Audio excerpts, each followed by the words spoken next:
Улсын хурлын инновац цахим бодлогын байнгын хороогоор инновацийн тухай хуулийн хэрэгжилтэнд хийсэн судалгааны дүнтэй танилцлаа.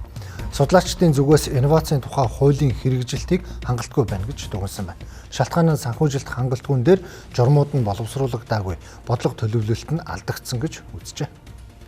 Гишүүд эрс бүрдсэн тул 2025 оны 4-р сарын 15-ны Монгол улсын хөгжлийг түргэсгэх гол шугам нь шинжлэх ухааны технологи, инновац шингээсэн бүтээгдэхүүн үйлдвэрлэл гэдэгт маргахгүй байхгүй. Энэ хүрээнд шинжлэх ухааныг хөгжлийн гол бодлогоо болгон байнга тусгадаг. За харамсалтай нь энэ салбарыг дэмжих чиглэлд бодиттой хөрөнгө оруулалт байхгүй. Удирдлага зохион байгуулалт нь уялдаа холбоогүй байна. 11 удаагийн нэмэлт өөрчлөлт орсон байгаа. Батлагдан гарах ёстой журмууд нь өөрөө батлагдаагүй, батлагдсан журмууд нь тодорхой хуулийн зөрчилтэй байгаад байна. Тэгэхээр нийтлэг байдлаараа ер нь бол нийтдээ бол хангалттай байна гэдэг юм. Мөн санхүүжилтийн хувьд бол мөн хангалттай талаар бол сая бас хэлцээ. Тий. Нийтлэг бүх зүйлийг ингээд хараад үзэх юм бол хангалттай байна л гэж.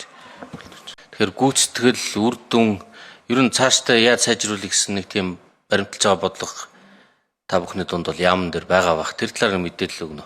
За мэдлэгийн нөлөө гээд мэдлэгийн яг одоо мэдлэг суурилсан бизнес эрхэлж байгаа тэр бүтэц бол үндсэндээ 116-ад судалгаа хөгжүүлэлтийн зардал өөрөө шинжлэх ухааны технологид оруулж байгаа зардал нь өөрөө одоо 94 дээр ирэмлэгж байгаа. Тэгээд хамгийн гол асуудал бол манай шинжлэх ухааны технологийн салбарын хамгийн эмзэг цэг нь бол санхүүжилтийн ганцхан их өсвөртэй байгаад байна гэдгийг бол ЮНЕСКОгийн экспертүүд 2 удаа гаргаад ирсэн. Яагаад энэ тоо баримт ингээд слайд дээр гарч Монгол улс инновацийн хөгжлийнхөө индексээр жил ирэх тусам байр ухарсаар байна. Гэтэл санхүүжилт нь эдийн засгийн хөгжлийн яамн дээр, бодлого төлөвлөлт нь инновац, цахим хөгжил, харилцаа холбооны яамн дээр, төсөл хөтөлбөрүүд нь боловсролын яамн дээр байх жишээтэй. Иймээс инновацийн хөгжлийг дэмжих чиглэл төр бодлого төлөвлөлтөд оновчтой болгох шаардлагатай байна.